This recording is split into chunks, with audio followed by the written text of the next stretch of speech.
Some warm, some didn't, but I was like, okay, this is just my little appreciation gift to them. Because they don't be having a lot of... Inside the NFL, there is breaking news about a rookie quarterback who was anticipated to be a fifth-round choice and a project that the league believed could be hidden away. Rather, Shedeur Sanders has completely upended the endorsement industry. According to reports, Nike is currently working on a record-breaking deal that would make Sanders the highest-paid rookie endorser ever. This follows a sales explosion that was unimaginable to anyone in Beaverton, Oregon, or even the league office. The numbers are where the story starts. Sales of jerseys, the shockwave originated there. And $50 million in rookie jersey sales for Shedeur Sanders, which means he's going to commission $14 million. He only made $4.6 million from his rookie contract. So he's already made more than most second, third, whatever. Within weeks after making his Cleveland Browns preseason debut, Sanders sold an incredible $250 million worth of rookie jerseys. Take a moment to process that. Jerseys worth $250 million for a quarterback selected 144th overall. Anybody out there that feels like they've been done wrong, you are always going to end up on the right side if you are a good person. Shedeur has been doing nothing but keeping quiet, working, minding his business, driving the speed limit hopefully, and doing everything he needs to do to prepare for this upcoming season. Since his father is Dion Primetime, he has sold the most rookie jerseys based just on that figure. In 1992, Sanders lit up the league. This is where it becomes even more bizarre, though. His 4-year rookie deal with Cleveland is only worth $4.6 million. He receives $14 million from the jersey sales. Before he has even played a single snap in a regular season game, he has already tripled his base wage. Sanders' rookie contract included a revolutionary clause when he joined the NFL. He receives a portion of any profits associated with his name, likeness, and image under what is known as the Prime Equity Clause. This includes material, sponsorships, jerseys, and even behind-the-scenes videos. He negotiated to be considered like a company partner rather than an employee. Prime equity. This clause gives Sanders a percentage of revenue generated from merchandise, sponsorships, and promotions linked to his name and likeness. That's what I said. It wasn't that his character was stupid. They was trying to so smart. Yeah, that's why he got picked so far back, because apparently his agents wanted this clause in the contract. He made more money from one clause alone than from his whole rookie deal from those jersey sales. The NFL has never seen a structure like that, and owners and executives are secretly concerned because if Shedeur can get this, what's stopping the next generation of athletes from asking for it? This was hardly an unexpected development. Did Nike see it before anybody else did? Nike signed Sanders as their first NIL football athlete in 2024 when he was still dominating defenses at Colorado. Their collaboration went much beyond a straightforward logo agreement. Sanders was more than just a shoe endorser. He was creating a brand that was reminiscent of his father's renowned 1992 Air Diamond Turf sneaker partnerships. Nike had already committed by the time the 2025 draft arrived. To draw attention to Sanders, they broke their months-long social media silence. They unveiled unique sneakers, exclusive cleats, and even a Poetry in Motion campaign that connected his academic heritage to his future career. Then, draft night arrived. Everyone anticipated that Sanders would rise. Buzz in the first round, second round at worst. Rather, he was selected by the Cleveland Browns with the 144th overall pick in the 5th round. The whispers were unattractive. According to unnamed executives, he was entitled, displayed poor body language, and prioritized brand over football. Many now believe that his contract demands, the very prime equity clause that has since made him a financial trailblazer, were the driving force for those character hits, which weren't random, but rather planned. Nike remained unflinching. They stepped up their efforts, if anything. They bombarded social media with Sanders content, special cleats, and 96-second highlight reels of the Air DT Max with subtitles just a few days before his first preseason action. And Nike got exactly what they paid for when he took the field against Carolina: 2 touchdowns, 138 yards, and 14 completions. His accuracy and composure instantly transformed skepticism into excitement. And a few hours after, Nike Football released an advertisement with the caption, "Only a matter of time," showcasing Sanders' characteristic watch celebration.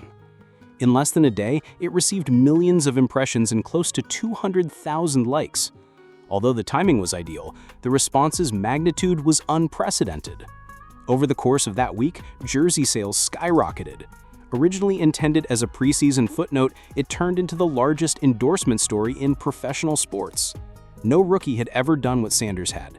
Before he had even begun a regular season game, he had established a financial powerhouse.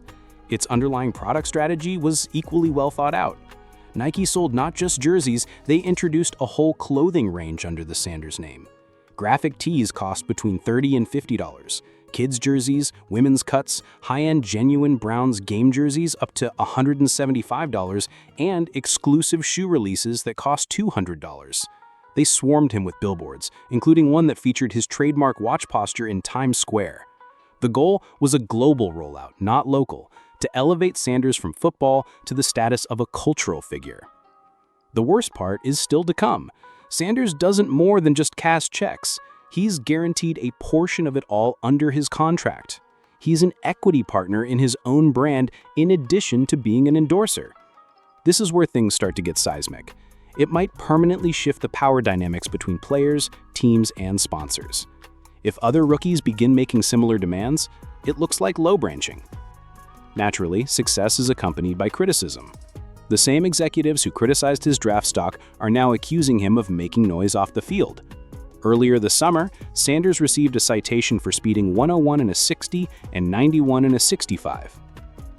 There was usual media attention for a Browns player getting a speeding ticket, but Sanders' coverage was rougher, louder, and more intimate.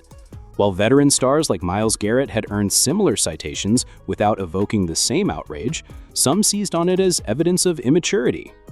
The character attacks come next. Reports accuse him of being entitled, blaming teammates, and projecting a haughty demeanor. Words that are used to describe outspoken black sportsmen have a very different connotation than when they're used to describe the same behavior in white quarterbacks, such as swagger or confidence. Sanders hasn't responded in public. He's mainly remained silent, carried on with his work, and allowed the performance and sales to do the talking. But it's clear that he's being treated unfairly, and this is contributing to a media narrative that could eclipse his on-field achievements. The dynamics in the Browns locker room are complex. Sanders is competing for a spot against youngsters Dillon Gabriel and veteran Joe Flacco.